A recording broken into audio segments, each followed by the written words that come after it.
ว่าน้ำปลาเพิ่นเบิดแม่นบ่น้ำปลาเพิ่นเบิดเพิ่นกินแซ่บหลายเฮาซื้อมาให้จักขวดเดียว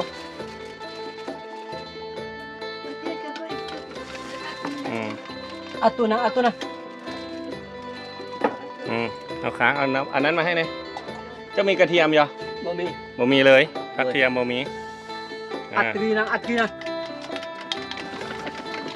โอ้ยหน้าตาเพราะว่าบ่อนเสื่องอันนั้นเพิ่น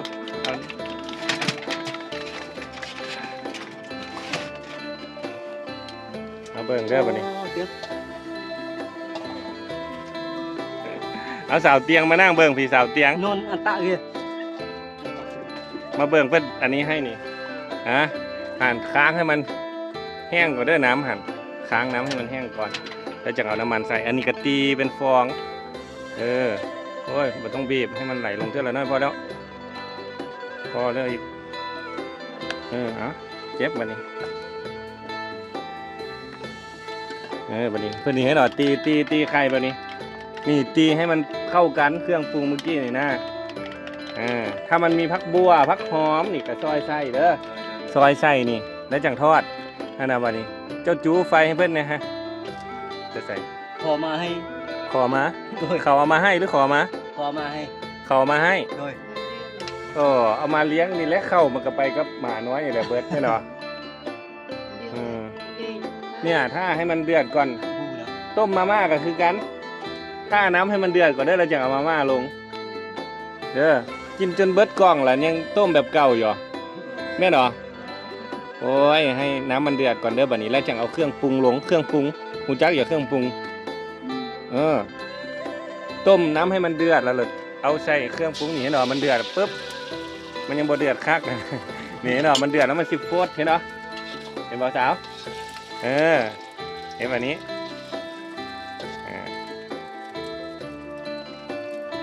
ให้มันฮ้อนก่อนมันจะขึ้นแล้วอันนี้มันติดกระทะเนาะมันจังสิได้กินทอดไข่แบบคนอื่นเจื่อนไข่เหรอเขาเอิ้นมันเด้อเขาเอิ้นยังนี่เจื่อน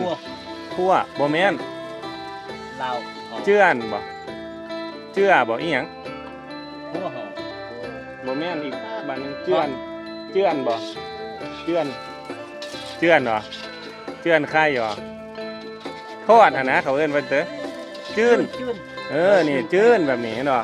บ่แม่นคั่วแบบเจ้าคั่วแบบเจ้าหั่นบ่ต้องใส่น้ำมันก็ได้นะใส่น้ำก็ได้นะ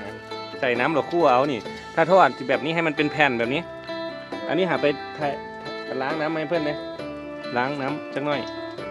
เอาน้ำใส่แล้วเอาออกเดี๋ยวมื้ออื่นสิเอา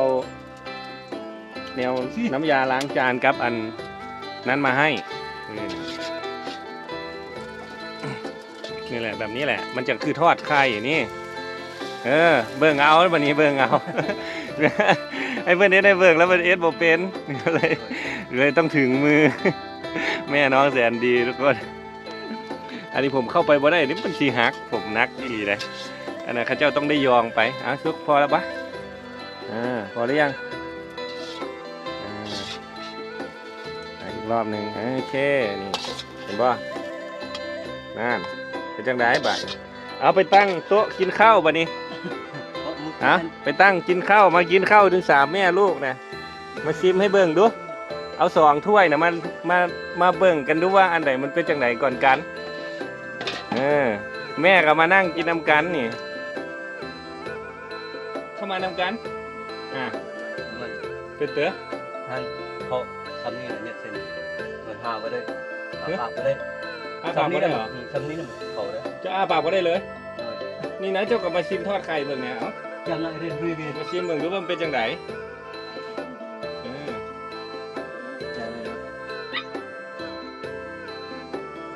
เป็นจังไหนรสชาติพักไว้แบบนี้พักเอาแบบนี้เอาเบิ่งสาวเตียงแล้วบัดนี้ให้พ่อแม่กินได้แบบนี้เด้อ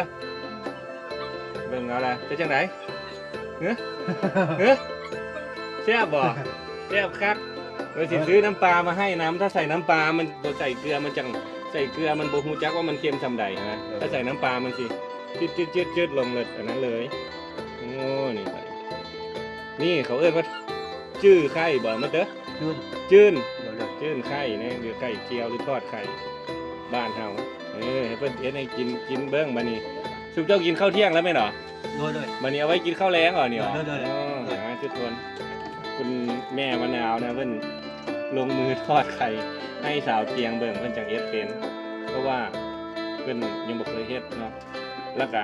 มาม่ากล้องนั้นแก๊สนั้นหาเพิ่นก็เอ็ดแบบเก่าเพิ่นเลยเอ็ด เอ็ดแบบเก่าเลยเอ็ดบ่เป็นเลยครับเพิ่นบ่ได้ค่อยได้กินพอให้เอ็ดเลยเอ็ดบ่เป็นเฮาก็บ่ได้เอ็ดให้เบิ่งรอบกันก่อนนะอันนี้เลยให้เพิ่นเอ็ดให้เบิ่งนะครับประมาณนี้ทุกคน แล้ว แซ่บคักขนาดดอกแซ่บแบบน้ำลายเหือยอ่ะ ใส่แป้งนัวใส่รสดีบัดยามเจ้ามักเนื้อมักอย่างเจ้ากระใส่ทุกคนประมาณนี้เนาะผู้สาวเฮ็ดเป็นแล้วบ่เฮ็ดเป็นหรือยังใส่น้ำมันให้มันเดือดออกก่อนเด้อถ้ามีกระเทียมก็เอากระเทียมใส่ก่อนมันจะหอม